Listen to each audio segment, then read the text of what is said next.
अभी यदि मोदी जी आंसू गैस के गोले छुड़वाकर किसानों से आंसू निकलवा रहे हैं, किसानों के आंसू निकलवा रहे हैं, तो हो सकता है किसान लोग ऐसा मतदान करें कि मतगणना के दिन मोदी जी के आंसू निकल जाएँ, है ना? जी। सर वहाँ पे पहुँचे हुए किसान हैं, वो सच में किसान ही है या विपक्षी का कोई साजिश है? नहीं, नहीं। एक चीज़ दावा करती है बीजेपी सरकार कि हमारी सरकार में महिलाएँ सुरक्षित हो गई है। हुँ। क्या लगता है महिलाएँ सुरक्षित हैं? महिला मोदी जी ने कहा था कि 2014 में कि हमारी सरकार बनेगी, तो हर हिंदुस्तानी के बैंक खाते में 15-15 लाख रुपए आएँगे, है ना? आज भी मैंने सुबह में अपना बैंक खाता चेक किया है। रोज़ करते हैं चेक। रोज़ करते, पिछले 10 साल से रोज़ कर रहा हूँ। मोदी जी कहते थे कि 100 दिनों में देश का काला धन आ जाएगा विदेशों से, कहाँ आया? भाजपा अब नारा देती है कि अब की बार 400 पार, तो लोग मज़ाक में कहते हैं कि लहसुन के भाव के बारे में बोल रहे हैं क्या?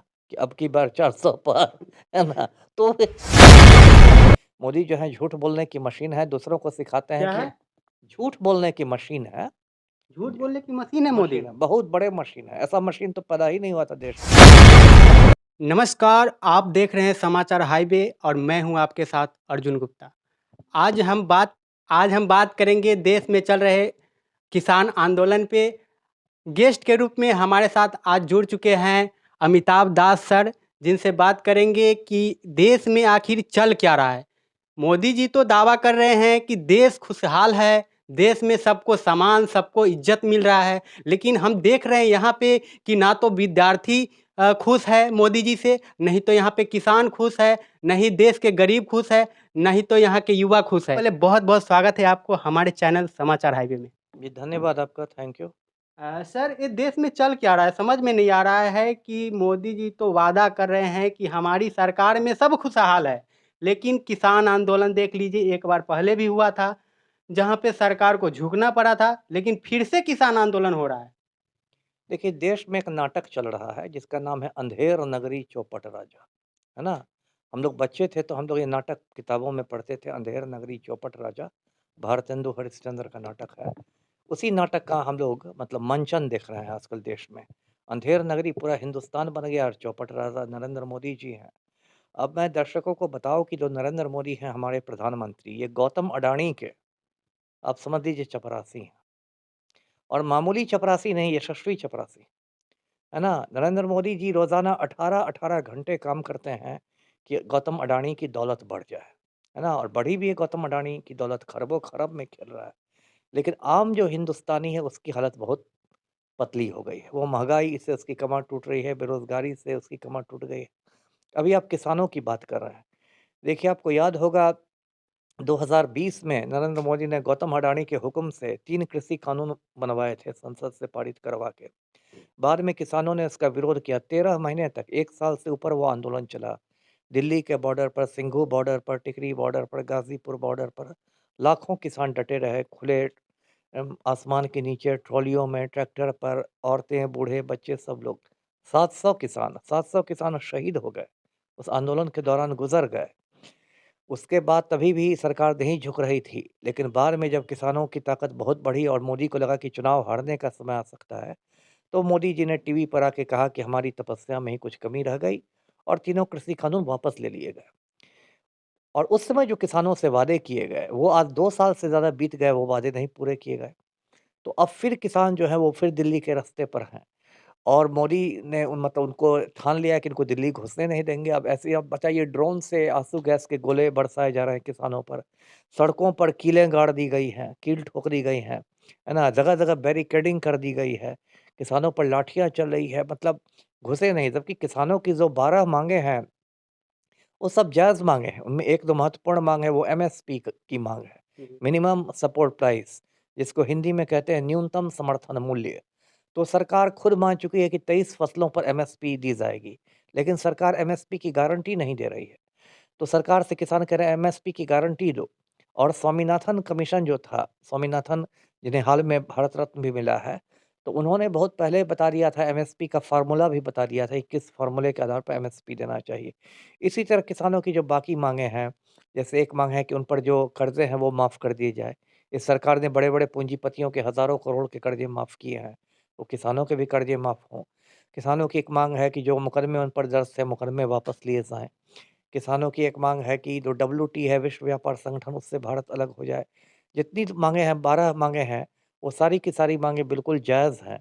लेकिन सरकार जो है वो बिल्कुल एक शांतिपूर्ण आंदोलन को कुचलने पर आमदा हो गई है। लेकिन वही मैं कहता हूँ, देखिए किसान लोग बहादुर लोग हैं और इनको कुचलना आसान नहीं है और किसानों के अंत जीत होगी ही। जी। सर क्या कहेंगे किसान 6-6 महीना का राशन लेके पहुँचे हैं, तो क्या लगता है मोदी सरकार फिर से झुकेगी या किसान आंदोलन चलता रहेगा 6 महीने तक? नहीं, नहीं, झुकना तो है ही। एक तो ये बात है, झुकने की वजह ये है कि अप्रैल में लोकसभा चुनाव है ना? तो अभी तो किसानों को नाराज़ करना तो मोदी जी के लिए राजनीतिक रूप से महँगा पड़ जाएगा। अभी यदि मोदी जी आँसू गैस के गोले छुड़वा कर किसानों से आँसू निकलवा रहे हैं, किसानों के आँसू निकलवा रहे हैं, तो हो सकता है किसान लोग ऐसा मतदान करें कि मतगणना के दिन मोदी जी के आँसू निकल जाएँ, है ना? आँसू के बदले आँसू का खेल हो सकता है। तो इसलिए मोदी जी को तो झुकना ही पड़ेगा और जितनी जल्दी वो झुक जाएँ उतना अच्छा है, उतना उससे कम मतलब नुकसान होगा और किसान भी जल्दी-जल्दी अपने घर लौट जाएँगे। अपना घर-बार छोड़ के किसी को तंबू में रहना, ट्रैक्टर में रहना, ट्रॉलियों में सोना तो किसी को अच्छा नहीं लगता, मजबूरी में आए हैं। जैसे आपने कहा 6 महीने का राशन लेके आए हैं, लेकिन क्या करें? जब सरकार बिल्कुल गूंगी हो जाए, बहरी हो जाए, कान में तेल डाल के सो जाए, बस गौतम अडानी की बात सुनी जाए, तो किसानों के पास विकल्प क्या है? उनको तो अपना हक लेना ही होगा। जी। सर वहाँ पे पहुँचे हुए किसान हैं, वो सच में किसान ही है या विपक्षी का कोई साजिश है? नहीं, नहीं, विपक्षी की साजिश से 1, 2, 4, 10 किसान आ सकते हैं, हज़ारों, लाखों किसान नहीं आते हैं। और पिछली बार मोदी जी खुद झुक गए थे, वही बताता है कि वो असली किसान हैं। और आप उन लोगों से बात कीजिए, उसमें ज़्यादातर जो किसान हैं, वो तो हरियाणा और पंजाब के हैं, क्योंकि बड़े किसान तो वहीं पर रहते थे। जैसे बिहार में आप देखिएगा, बहुत लोग कहते हैं कि बिहार के किसान क्यों नहीं हैं? तो बिहार में तो अब इतने छोटे-छोटे भूखंड हो गए हैं कि अब तो यहाँ किसान कम ही रह गए, ज़्यादातर लोग तो मज़दूर बन गए हैं। जो दिल्ली जाके रिक्शा चला रहे हैं, हावड़ा में कुली बन गए हैं, पंजाब में मज़दूरी कर रहे हैं। जो किसान भी हैं बिहार में, वो छोटे और सीमांत किसान हैं, 2 बीघा, 3 बीघा वाले किसान हैं। तो वो तो अपना अनाज मंडियों में बेचते ही नहीं हैं, उनको एमएसपी से कुछ फ़र्क ही नहीं पड़ता है। तो किसान जो है वो पंजाब के हैं, हरियाणा के हैं या पश्चिमी उत्तर प्रदेश के हैं, यहाँ सब के बड़े-बड़े किसान हैं, ज़्यादा मतलब धनी किसान आप कह सकते हैं जो मंडियों में अनाज बेचते हैं। तो वहाँ के लोग तो गए ही हुए हैं और 1-2 किसान संगठन नहीं, ऐसे पचासों किसान संगठन हैं। जी। सर इस तरह से आंदोलन जो है लगातार हर फील्ड में हो रहा है, एजुकेशन के फील्ड ले लें, किसान वाले मुद्दे ले लें, हर फील्ड में कोई न कोई आंदोलन चल रहा है। तो इस सारे आंदोलन का असर क्या लगता है 24 चुनाव पे मोदी जी को नीचे झुकाएगा? एकदम होगा। बेरोज़गारों में भी देखिए बहुत असंतोष है। बस किसानों की बात छोड़ दीजिए, तो नौजवान भी कहाँ खुश हैं। मोदी जी ने कहा था कि हर साल 2 करोड़ लोगों को नौकरियाँ मिलेंगी, तो कायदे से तो अब 10 साल में 20 करोड़ लोगों को नौकरियाँ देनी चाहिए। और अब वही मोदी जी कह रहे हैं कि पकौड़े तलना भी रोज़गार है। अब देखिए, पहले फ़ौज में इतनी बहाली होती थी, भारतीय सेना में, गाँव में या छोटे-छोटे कस्बों में लड़कों का सपना होता था फ़ौजी बनने का। तो अब तो मोदी जी ने सेना में नियमित बहाली बंद करा दी है। अब तो अग्निवीरों की बहाली होती है और उन अग्निवीरों को भी 4 साल बाद हटा दिया जाएगा। सबको मौका मिलना चाहिए। 4 महीना आप कर लीजिए, 4 महीना कोई और लेकिन कर ले। मोदी जी 10 साल प्रधानमंत्री रहे, वो भी 4 महीना में छोड़ देते ना, जी। है ना? बाकी तो सबको मौका मिलना चाहिए, लेकिन मोदी जी 10 साल से प्रधानमंत्री, वो भी 4 महीना बाद छोड़ के गडकरी को बना देते और फिर गडकरी 4 महीना बाद छोड़ के राजनाथ सिंह को बना देते। तो अपने समय में तो आप 10 साल से फेविकोल लगा के चिपके हुए हैं। अब बाकी लोग को 4 महीना, 4 साल, 5 साल कर दें, ये कहाँ का है? देखिए, ये तो अब क्या मैं ब बोलूँ, ये मोदी जो है झूठ बोलने की मशीन है, दूसरों को सिखाते हैं क्या कि है? झूठ बोलने की मशीन है। झूठ जी, बोलने की मशीन है मोदी। मशीन है, बहुत बड़े मशीन है। ऐसा मशीन तो पैदा ही नहीं हुआ था देश के इतिहास में। जब हम फील्ड में जाते हैं रिपोर्टिंग के दौरान तो कई लोग बोलते हैं कि देश में महँगाई बढ़ गई है, बेरोज़गारी बढ़ गई है। तो क्या लगता है कि ये सरकार बदलेंगे तो महँगाई और बेरोज़गारी पे कंट्रोल होगा या समय के साथ ये बढ़ता रहेगा? नहीं, नहीं, कंट्रोल तो होगा ही, यदि नई सरकार बनती है, ऐसी सरकार बनती है जो जन सरोकार वाली सरकार है, तो ऐसा नहीं कि महँगाई पर कंट्रोल नहीं किया जा सकता है, बेरोज़गारी पर कंट्रोल नहीं किया जा सकता है, इच्छा शक्ति रहनी चाहिए सरकार में। अब मोदी जी के साथ क्या दिक्कत है? मोदी जी तो मैंने कहा कि गौतम अडानी के आदेश पाल हैं, 24 घंटे इसी फेरा में रहते कि गौतम अडानी का मुनाफ़ा कैसे बढ़े। तो सिर्फ़ 142 करोड़ लोग हैं हिंदुस्तान में और सिर्फ़ आप एक गौतम अडानी की दौलत बढ़ाने पर लगे रहिएगा और आम लोगों को भूल जाइएगा, तब तो ये हालत हो ही जाएगी। अभी लहसुन 400 रुपए किलो हो रहा है। ये लोग, भाजपा जब नारा देती है कि अब की बार 400 पार, तो लोग मज़ाक में कहते हैं कि लहसुन के भाव के बारे में बोल रहे हैं क्या? कि अब की बार 400 पार, है ना? तो क्या कीजिएगा? ये लोग देखिए पूँजीपतियों की पार्टी है, भाजपा शुरू से रही है, राम नाम जपना, सेठ सेठानी अपना, है ना? आम आदमी को राम का नाम लेके मूर्ख बनाइए, रामलला की प्राण प्रतिष्ठा हो गई, आम आदमी उसी में उलझा हुआ है और सेठ-सेठानियों को सारे हवाई अड्डे बेच दो, सारे रेलवे बेच दो, सारे बंदरगाह बेच दो, सब कुछ बेच दो, सब चीज़ गौतम अडानी का कर दो। हाँ। मोदी जी के 10 साल में आपको कोई भी एक काम अच्छा नहीं लगा? एक भी काम बता दीजिए ताकि कमेंट में आपको लोग ये ना बोले। अरे मुझे कमेंट की चिंता है, मुझे कोई चुनाव लड़ना है, कमेंट करे तो करे, है ना? मैं तो जो सही समझता हूँ वो ना कहूँगा। मुझे मोदी जी का तो पूरा जो 10 साल का कार्यकाल है बिल्कुल मतलब इन्होंने हिंदुस्तान का जो कहता है ना भट्ठा बैठा दिया है। कोई अच्छा काम कहाँ हुआ है? तो इसलिए मैं तो कहूँगा ही एक आज़ाद हिंदुस्तान का आज़ाद नागरिक हूँ। तो मुझे तो ये है ना अपनी बात कहने का तो हक है, मौलिक अधिकार है। सर जी। आजकल मोदी गारंटी भी देने लगे हैं। क्या है देश का क्या प्राइम मिनिस्टर भी प्रेशर कुकर बन गया है। प्रेशर कुकर की गारंटी रहती थी ना पहले 10 साल की गारंटी, प्रधानमंत्री आजकल प्रेशर कुकर की तरह बिहेव कर रहा है। लेकिन इनकी बात का क्या है? क्या विश्वास है? मोदी जी ने कहा था कि 2014 में कि हमारी सरकार बनेगी तो हर हिंदुस्तानी के बैंक खाते में 15-15 लाख रुपए आएँगे, है ना? आज भी मैंने सुबह में अपना बैंक खाता चेक किया है। रोज़ करते हैं चेक। रोज़ करते, पिछले 10 साल से रोज़ कर रहा हूँ। क्योंकि लोग कहते हैं कि मोदी है तो मुमकिन है, तो मुझे भी उम्मीद बंधी हुई है कि क्या पता किसी दिन आ जाए 15 लाख। आज भी मैंने सुबह-सुबह उठ के चेक किया, नहीं 15 पैसे नहीं आए हैं। क्या किस बात की गारंटी? मोदी जी कहते थे कि 100 दिनों में देश का काला धन आ जाएगा विदेशों से, कहाँ आया? उल्टे देश को लूट के लोग भाग गए। विजय माल्या 5,000 करोड़ रुपया लूट के भाग गया। मोदी जी मुँह देखते रह गए। नीरव मोदी 12,000 करोड़ रुपया लूट के भाग गया। मोदी जी मुँह देखते रहे। मेहुल चोकसी 800 करोड़ रुपया लूट के भाग गया, मोदी जी मुँह देखते रहे। पूरे देश को लुटवा दिया इन्होंने। तो गारंटी किस बात की है? सिर्फ़ जुमलेबाज़ी और हवाबाज़ी की सरकार है। एक चीज़ दावा करती है बीजेपी सरकार कि हमारी सरकार में महिलाएँ सुरक्षित हो गई है। हुँ, हुँ। क्या लगता है महिलाएँ सुरक्षित है? महिलाएँ क्या सुरक्षित है? मोदी जी अपनी घरवाली को प्रधानमंत्री आवास में घुसने ही नहीं देते हैं, जसोदाबेन को, तो महिलाएँ कौन-सी सुरक्षित?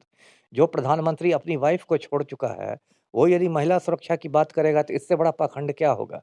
और आप देख ही रहे हैं महिला पहलवानों को देखिए, मोदी का तो गुंडा सांसद है ब्रजभूषण शरण सिंह, महिला पहलवानों के का शोषण करता था और महिला पहलवान देश की बेटियाँ महीनों तक जंतर-मंतर पर धरना देती रही। लेकिन नरेंद्र मोदी एकदम चट्टानी एकता के साथ अपने गुंडा सांसद ब्रजभूषण शरण सिंह के साथ खड़े रहे। तो क्या सुरक्षित है? बिल्किस बानो के बलात्कारियों को इन लोगों ने छोड़ दिया था, अब सुप्रीम कोर्ट ने फिर से वापस किया है जेल में। तो क्या सुरक्षित है?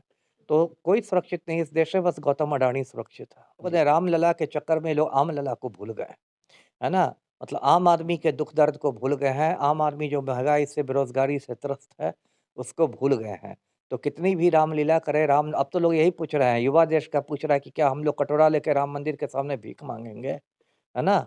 जो पढ़े-लिखे युवा हैं इस देश के वो पूछ रहे हैं मोदी जी से कि राम मंदिर तो बन गया तो क्या हम लोग एल्युमिनियम का कटोरा लेके राम मंदिर के आगे भीख माँगे? इन्होंने तो उसकी हालत वही बना दी है। तो वो सब से कुछ नहीं होने वाला है। ऐसा नहीं है कि राम राम मोदी के पैदा होने के पहले से नहीं थे, राम तो इस देश में हज़ारों सालों से उनकी पूजा हो रही है। तो ये लोग तो राम को इन लोगों ने अपना ये बना लिया है, लगता है पोलिंग एजेंट बना लिया है, क्या कर दिया? उससे कुछ नहीं होने वाला है। 24 की सरकार में 24 के चुनाव में मोदी जी को सबक सिखाया जाएगा। सर कटोरा लेने का क्या बात है? सरकार तो अनाज दे रही है फ्री। हुँ। नहीं तो 5-5 किलो अनाज से किसका काम चलता है? 5 किलो मोदी जी को कहा जाए कि आप प्रधानमंत्री से इस्तीफ़ा दे दीजिए, आपको 5 किलो अनाज हम दे देंगे, तो मान जाएँगे क्या? वो सब तो देखिए ऐसे ही लोगों को भरमाने के लिए उसमें भी इतने नियम है कि हर जो सब राशन के झोला पर मोदी जी की तस्वीर, सबके इस पर अब इनका बस चले तो हर चावल के दाना पर भी अपनी तस्वीर खुदवा लें, है ना? तो ये सब से 5 किलो से क्या होता है? तो ऊँट के मुँह में जीरा वाली बात है। यहाँ शिक्षित बेरोज़गार घूम रहे हैं, उनमें हताशा बढ़ रही है। कोटा जो है देश की जो कोचिंग राजधानी कहते हैं राजस्थान में, कोटा से लगातार आत्महत्याओं की खबर आती है। देश के लड़के-लड़कियाँ वहाँ खुदकुशी कर रहे हैं, है ना? यहाँ मोदी जी 10 लाख का सूट पहन के घूम रहा है। तो बहुत-बहुत धन्यवाद हमारे चैनल से जुड़ने के लिए। तो अभी आप देख रहे थे अमिताभ दास सर को जिन्होंने बताया कि लोकसभा चुनाव बहुत नज़दीक है और क्या-क्या असर करेगा मोदी सरकार के इस वोट बैंक पे। जिस तरह से आज देश में आंदोलन की भरमार लगा हुआ है, ये स्टूडेंट आंदोलन पे, किसान आंदोलन पे, गरीब आंदोलन पे, यानी हर जगह आंदोलन किया जा रहा है। तो इस आंदोलन का क्या असर करेगा 24 चुनाव पे? आप भी कमेंट बॉक्स खुला हुआ है, बताना ना भूलें और वीडियो पे नए हैं तो चैनल को सब्सक्राइब कर लीजिए ताकि आपको भी इसी तरह की खबर मिलता रहे। मिलते हैं किसी नेक्स्ट वीडियो के साथ, तब तक के लिए इतना ही। जय हिंद, जय भारत।